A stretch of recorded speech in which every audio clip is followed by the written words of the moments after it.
तो ये जगह है। बाबा, मेरे बाबा, शुक्र है अल्लाह का, लाख लाख शुक्र है कि आप आ गए। आप ठीक तो है ना? कुछ हुआ तो नहीं? शुक्र है अल्लाह का, बिल्कुल ठीक हूँ। परेशान मत हो बेटी, तुम ठीक हो? ठीक हूँ मैं बाबा। अब आप आ गए हैं तो सब ठीक हो जाएगा, सारी परेशानियां दूर हो जाएंगी बिल्कुल। भाई कहाँ हैं मेरे? वो आपके साथ क्यों नहीं आए? आ गए मेरे भाई। बाबा टापों से पूरी दुनिया में पहुंचाई जाने वाली अपनी रिवायात और अपने सीनों में मौजूद देखते हुए कोले जैसे ईमान की कसम खाता हूं। हम भी कसम खाते हैं हुजूर। चंद खेमों पर मुश्तमिल ये कबीला इंशाल्लाह बहुत जल्द गायों के लिए पनाहगाह साबित होगा। इंशाल्लाह हुजूर, इंशाल्लाह। हया में 9 के लिए दहकाई जाने वाली ये आग कुफ्फार को जलाकर राख करेगी। अल्लाहु अकबर, अल्लाहु अकबर, अल्लाहु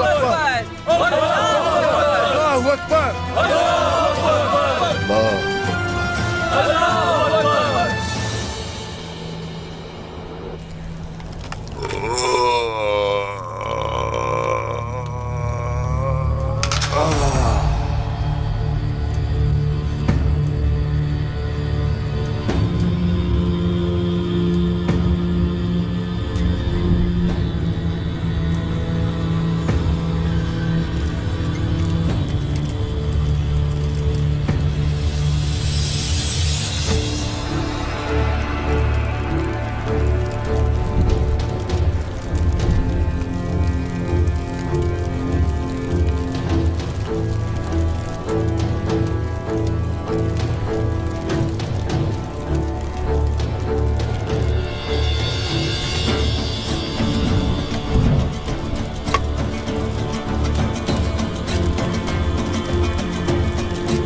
पहले उस्मान को और फिर उसकी औलाद को मौत से निकलने दिया। गलती पर गलती करते चले गए अल्तुगा।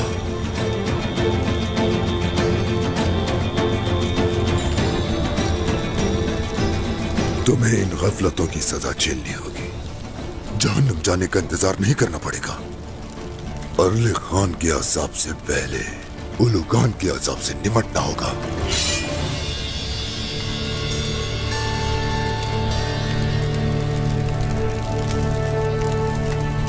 मेरी जान अली खान पर और मेरी गर्दन उलूगान पर कुर्बान।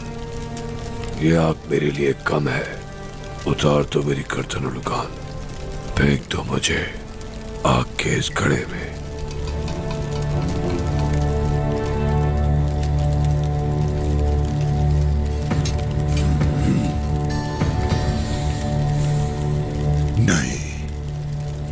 तुम जानते ही हो अल्तुगा कि मैं गाफिलों को तलाफी का मौका नहीं दिया करता।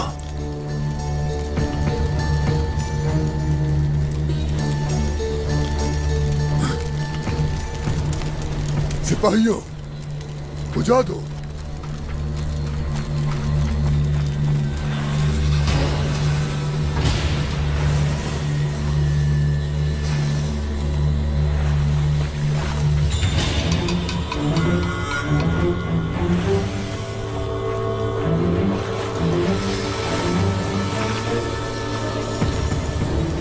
जाओ, दफा हो जाओ। चल जाए इस आग से। बुज़दिल इंसान, कहाँ भाग रहे हो? अपना काम करो।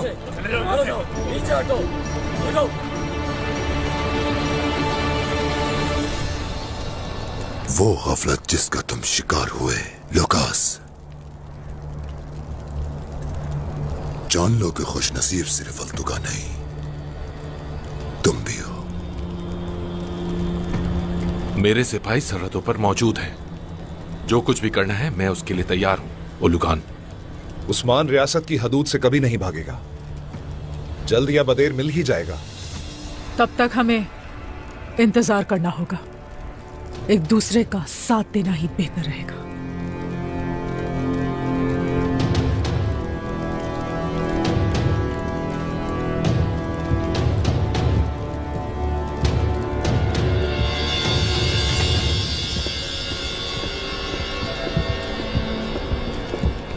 सरोजा को दफन कर दिया तुमने? दिल छोटा मत करो मेरे भाई, तुमने कुछ गलत नहीं किया है।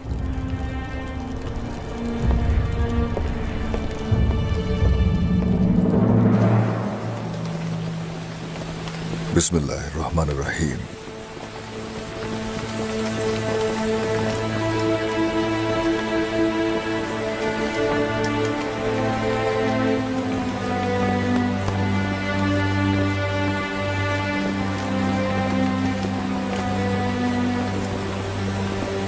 ये लें। शुक्रिया बाला। हुजूर, आसपास से हमें बस यही कुछ मिल पाया है। ये कम तो है मगर हलाल है। ठीक है, खाना कम है लेकिन बरकत वाला है। पूरी दुनिया के दस्तरखान एक तरफ और ये मोहब्बत भरा दस्तरखान एक तरफ।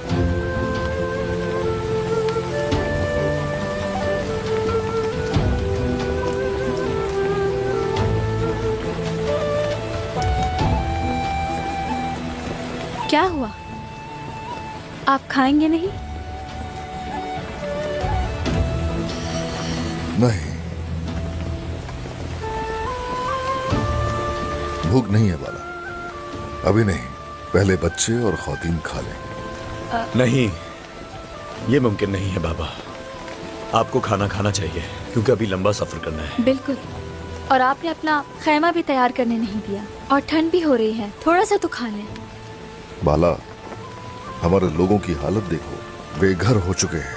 ऐसी सूरत में खैमे के अंदर कैसे रह सकता हूँ?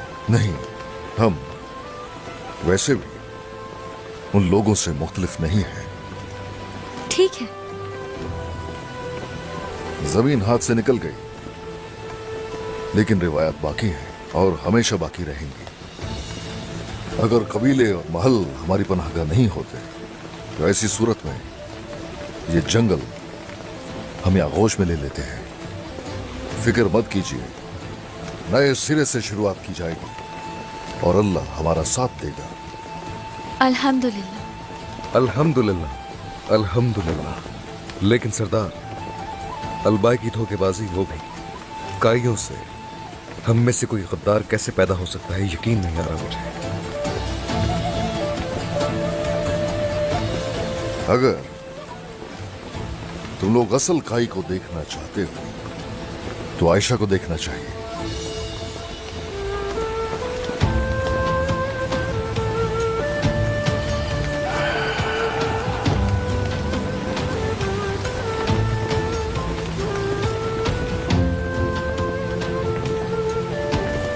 ये मेरे चचा सुंगुरतकिन का खंजर है। ये हमारी नस्ल की जसारत, हमारी सरजमीन और कौम की आजादी की निशानी है।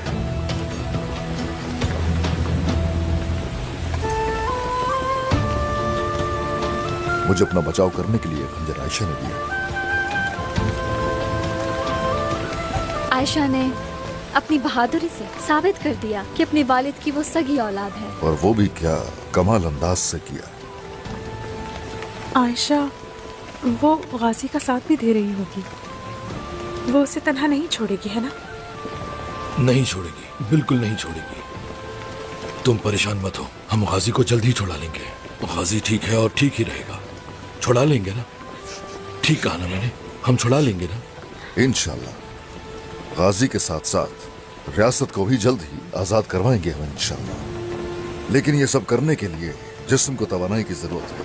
तो चलिए बस खाना शुरू कीजिए। चलिए, बिस्मिल्लाह। चलिए खाना शुरू कीजिए।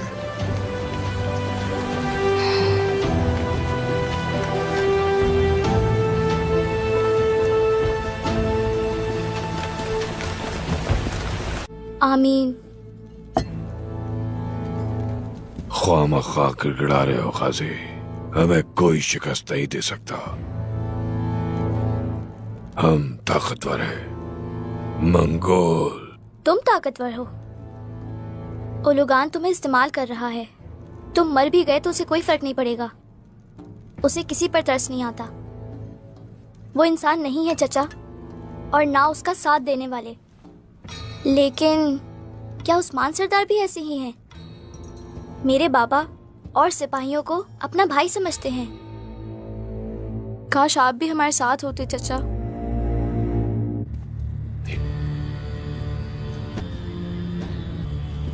İlbay Bey,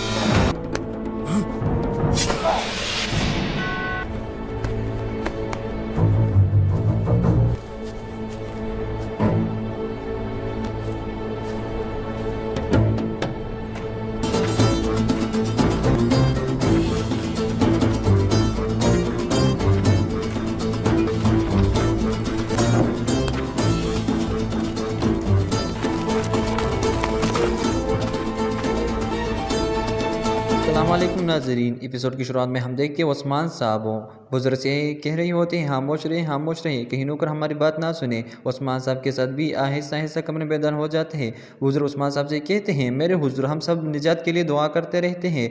हमें शैतान मंगोल के खिलाफ मज़ामत करने के लिए बहुत कमज़ोर है। उस्मान साहब उन्हें हौसला देते हुए कहते हैं, आपको मौजूद रहना है, हमें इसकी ज़रूरत है। बुजुर्ग होते हुए कहता है, उन्हें हम पर बहुत जुल्म किया। बुजुर्ग, बच्चे, औरतें, सबका बुरा हाल है। उन्हें हमारा परचम उतार दिया और अजान भी बंद करवा दी। वो बुरान उस्मान साहब को झंडा निकल कर देता है। झंडे की जानब देखते हुए उस्मान साहब कहते हैं, देखे उसे देखे, ख्वाब ही हमारा परचम उतार दे, उसे फेंक दे और अजान मोहम्मद सल्लल्लाहु अलैहि वसल्लम को बंद करो दे।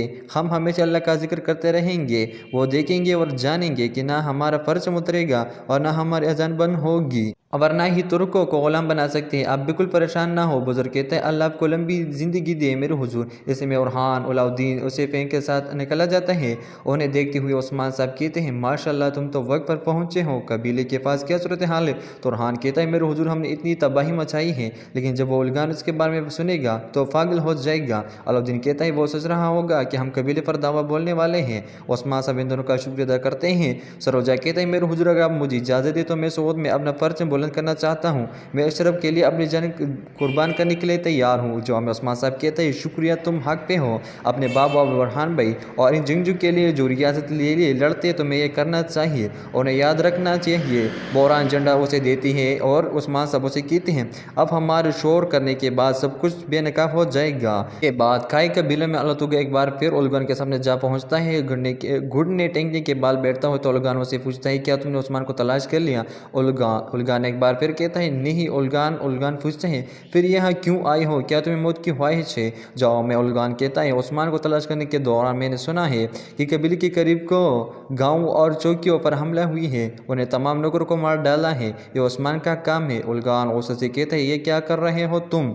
वाज़ है कि उस्मान कबीले पर भी हमला करेगा। कमांडर उलगान वो हमारे ताकत को तोड़वाना चाहता है। उलगान उसे कहता है, अगर तुम ऐसा सोचते हो तो तुम वाकई बेवकूफ़ हो। मैं उस पर यकीन नहीं करूँगा। अगर उस्मान ने कबीले पर हमला करना चाहा तो वह इतना शोर कभी नहीं मचाएगा। उस्मान साहब चाहे हमारे दुश्मनी क्यों ना हो, वो बहुत ज़हीन जंगजू है, वो सीधा हमारे दिलों पर हमला करेगा। अल्लाह तो का पूछता है, तो फिर हम क्या करेंगे?